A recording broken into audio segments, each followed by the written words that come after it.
Cold drinks ପିଅ ଛି cold drinks ଭଲ ନୁହଁ ପିଇବାନି ହେଲା ତ ଆଜି ଆମେ ଜାଣିବା କୋଉଟା ଆମ ପାଇଁ ଭଲ ଆଉ କୋଉଟା ଆମ ପାଇଁ ଖରାପ କୋଉଟା ଆମ ପାଇଁ ଭଲ କୋଉଟା ଆମ ପାଇଁ ଖରାପ ହେଲା ଜାଣିବା ଆଚ୍ଛା ଏଇଟା କଣ କହିଲ ସମସ୍ତେ ଏଇଟା କଣ କୁରକୁରେ ଏଇଟା ଏଇଟା କେମିତି ତିଆରି ହୁଏ ଛଣା ହେଇକି ତିଆରି ହୁଏ ହେଲା ଏଇଟା ଆମ ଦେହ ପାଇଁ ଜମା ବି ଭଲ ନୁହଁ ଏଇଟା ଖାଇବାନି ହେଲା ଏଇଟା ଖାଇବାନି ହେଲା ଏଇଟା ଖାଇବାନି ଆମେ ଏଇଟା ଦେହ ପାଇଁ ଜମା ଭଲ ନୁହଁ ଏଇଟା ଖାଇଲେ କଣ ହବ କହିଲ କଣ ହବ ପେଟ ଖରାପ ହବ ପେଟ ରୋଗ ବାହାରିବ ଆଉ ରୋଗ ବାହାରିବ ମୋଟାପଣ ହେଇଯିବ ହଁ ରକ୍ତହୀନ ଖାଇବାନି ହେଲା ରକ୍ତହୀନତା ହବ ଏସବୁ ଖାଇଲେ ଆମ ଦେହ ଖରାପ ହବ ତାପରେ ଆମେ ଡକ୍ଟର ପାଖକୁ ଯିବା ଡକ୍ଟର ଆମକୁ ଇଞ୍ଜେକ୍ସନ କରିଦେବେ ଏଇଟା ଖାଇବାନି ହେଲା ଖାଇଲେ ଭଲ ନୁହଁ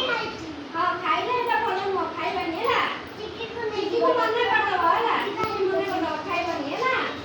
ଆଉ ଏଇଟା ବି ପିଇବାନି ହେଲା ଏଇଟା ହଉଛି କଣ ଜୁସ୍ ଏଇଟା ବାହାରେ ତିଆରି ହଉଛି ଘରେ ଆମେ ଏଇଟା ଦେଖ ଏଇଟା ଆପେଲ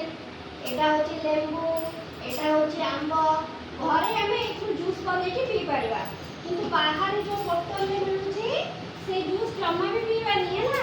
କୋଲ୍ଡ ଡ୍ରିଙ୍କସ୍ ଜୁସ୍ ଏଗୁଡ଼ା ସବୁ ପିଇବାନି ଏଥିରେ ଖାଲି କଣ କହିଲ ଖାଲି ଚିନି ମିଶାଇ ଦଉଛନ୍ତି ଯୋଉଟା କି ଆମ ଦେହକୁ ଖରାପ କରିବ ହଁ କେମିକାଲ ବି ମିଶଉଛନ୍ତି ହେଲା ଦେଖ ସେ ସୁନା ପିଲା ସେ ଜାଣିଛି ହେଲା କେମିକାଲ ମିଶଉଛନ୍ତି ଏଥିରେ ଜମା ବି ପିଇବାନି ହେଲା ତମେ ସୁନା ପିଲା ହେଲା ଏଇଟା ଜମା ବି ପିଇବାନି ହେଲା ଆଉ ଏଇଟା କଣ କହିଲ ତୁମେ ଏଇଟା ମ୍ୟାଗି ବି ଖାଇବାନି ମ୍ୟାଗି ବି ବାହାରେ ତିଆରି ହଉଛି ନା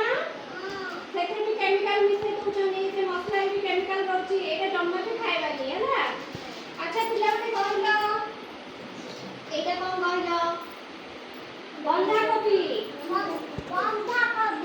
ଏଇଟା ହଉଛି ପରିବା ଏଇଟାକୁ ଆମେ ଖାଇପାରିବା ଏଇଟା ଖାଇଲେ ଆମ ଶରୀର ସୁସ୍ଥ ରହିବ ହେଲା କାମ କରିବାକୁ ବଳ ଆସିବ ଆମ ଆଖିକୁ ଭଲ ଦେଖାଯିବ ଆପେଲ ଖାଇଲେ ଆପେଲ କୋଉଟା ଏଇଟା ଆପେଲ ହେଲା ଏଇଟା ଆପେଲ ଏଇଟା ଟମାଟୋ ହେଲା ଆପେଲ ଖାଇଲେ ଦେହ ଭଲ ରହିବ ଡକ୍ଟର ପାଖକୁ ଯିବାକୁ ପଡ଼ିବନି ହେଲା ଇଞ୍ଜେକ୍ସନ ଦେବେନି ଡକ୍ଟର ଅଙ୍ଗୁର ଖାଇଲେ ବି ଦେହ ଭଲ ରହିବ ହେଲା ଅଙ୍ଗୁର ଆପେଲ କମଳା ଆମ୍ବ କ୍ୟାପ୍ସିକମ୍ ଖାଇଲେ ଦେହରେ ରକ୍ତ ହବ ହେଲା ଆମ୍ବ ଖାଇଲେ କୁର୍ମି ହବନି ଚିନି ଖାଇଲେ କୁର୍ମି ହବ ଆମ୍ବ ଖାଇଲେ ଦେହ ଭଲ ରହିବ ହେଲା ଆମ୍ବ ଖାଇବା ସମସ୍ତେ ଆଉ ଏଇଟା କଣ କହିଲ ଲେମ୍ବୁ କଣ ଲେମ୍ବୁ ସମସ୍ତେ ପାଣି କରିକି ପିଅ ନା ଲେମ୍ବୁ କଣ ଅଛି ଭିଟାମିନ ସି ଅଛି ଲେମ୍ବୁ ଖାଇଲେ ଭଲ ହେଲା ଦେହର ରୋଗ ପ୍ରତିରୋଧକ ଶକ୍ତି ବଢିବ ଥଣ୍ଡା କାଶ ଜ୍ୱର ଆମକୁ ହବନି କେବେ ବି ହେଲା ଲେମ୍ବୁ ଖାଇବା ସମସ୍ତେ ଲେମ୍ବୁ ପାଣି କରିକି ପିଇବା ହେଲା ବସ ଏଇଟା କଣ କଲ ଏଇଟା କରମଙ୍ଗା ଏଇଟା କଣ କଲ ଏଇଟା ମକା ବି ଖାଇବା ହେଲା ମକା ଖାଇଲେ ବି ଆମ ଦେହ ଭଲ ରହିବ ହେଲା ଆଚ୍ଛା ଏଇଟା କଣ କହିଲ ଏଇଟା ମୂଳା ଖାଇଲେ ପେଟ ରୋଗ ଭଲ ହବ ହେଲା ମୂଳା ଖାଇବା ସମସ୍ତେ ଆଚ୍ଛା ଏଇଟା କଣ କହିଲ ଶାଗ ଖାଇଲେ ବି ଆଖିରେ ଦୃଷ୍ଟି ଶକ୍ତି ବଢିବ ଭଲ ଦେଖାଯିବ ଆମକୁ ଆଉ ଦେହ ଖୁସି ରହିବ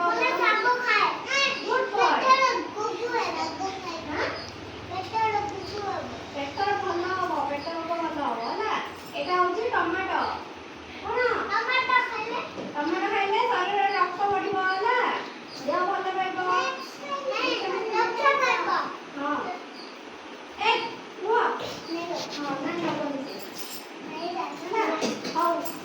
ତାହେଲେ ଆମେ କଣ ଶିଖିଲେ କହିଲ ପିଲାମାନେ କଣ ଶିଖିଲେ ଆମେ chips Kurkure Maggi chow mein pizza burger ଛଣା ଜିନିଷ ପକୁଡି ବରା ସିଙ୍ଗଡ଼ା ଏଗୁଡ଼ା ଖାଇବାନି ହେଲା ଖାଇଲେ ଦେହର ମୋଟାପଣ ବଢିବ ଆମର ଯକୃତ ରୋଗ ହବ ପେଟ ରୋଗ ବାହାରିବ ହୃଦରୋଗ ବାହାରିବ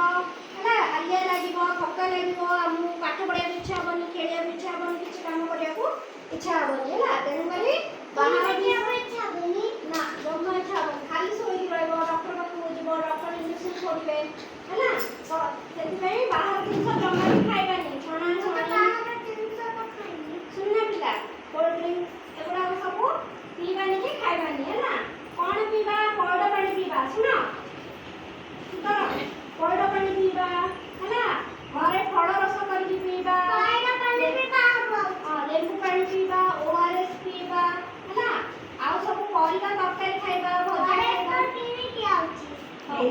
ପରିବା ତରକାରୀ ସବୁ ଭଜା ସବୁ ଖାଇବା ହେଲା।